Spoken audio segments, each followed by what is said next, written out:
ব্রণ অ্যাথেনিং একটি চর্মরোগ যা সাধারণত ত্বকের তেলগ্রন্থির অতিরিক্ত তেল নিঃসরণ, মৃতকোষের জমাটবদ্ধতা এবং ব্যাকটেরিয়ার কারণে হয়। এটি মুখ, পিঠ, বুক এবং কাঁধের মতো ত্বকের তৈলাক্ত অঞ্চলে বেশি হয়ে থাকে। ব্রণ সাধারণত কমবয়সী, বিশেষ করে কৈশোরের ছেলেমেয়ে এবং তরুণদের মধ্যে বেশি দেখা যায়, তবে বয়সে বেশি হওয়া মানুষের মধ্যেও ব্রণ হতে পারে। ব্রণের কারণ: ১. তৈলগ্রন্থির অতিরিক্ত তেল নিঃসরণ, শরীরে হরমোনের পরিবর্তন, বিশেষ করে পুরুষ হরমোন অ্যান্ড্রোজেন এর কারণে ত্বকের তৈলগ্রন্থি অতিরিক্ত তেল তৈরি করে, যা ব্রণ সৃষ্টি করে। ২. ব্যাকটেরিয়া, ত্বকের মধ্যে থাকা ব্যাকটেরিয়া, বিশেষত পাপিওনোব্যাকটেরিয়াম অ্যাকেন্স, তেলের সঙ্গে মিশে ব্রণ সৃষ্টি করতে পারে। ৩. মৃত ত্বকের কোষ, মৃত ত্বক কোষ ত্বকের ছিদ্র বা পুলে আটকে গিয়ে ব্রণ সৃষ্টি করতে পারে। ৪. জেনেটিক্স, পূর্বপুরুষদের মধ্যে ব্রণের ইতিহাস থাকলে এটি আপনার মধ্যে হতে পারে। ৫. স্ট্রেস, মানসিক চাপ বা স্ট্রেসও ব্রণের সৃষ্টি করতে পারে, কারণ এটি হরমোনের ভারসাম্যকে প্রভাবিত করে।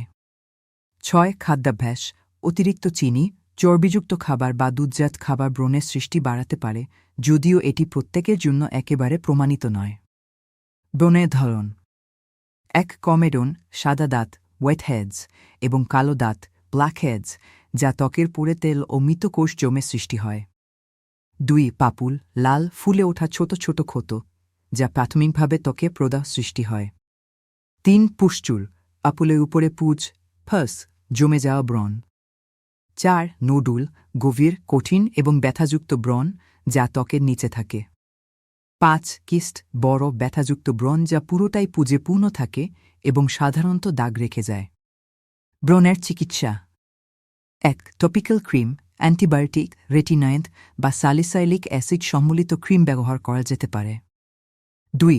ওরাল মেডিসিন, হরমোন থেরাপি বা অ্যান্টিবায়োটিক ব্যবহৃত হতে পারে। ৩. লেজার থেরাপি, ত্বকের উপর বিভিন্ন ধরনের লেজার ব্যবহৃত হয়ে থাকে, যা ব্যাকটেরিয়াকে ধ্বংস করতে সাহায্য করে।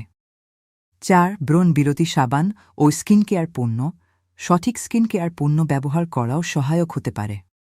ব্রণের জন্য প্রাথমিকভাবে ত্বকের যত্ন নেওয়া, সঠিক খাদ্যাভ্যাস এবং চিকিৎসকের পরামর্শ নেওয়া গুরুত্বপূর্ণ।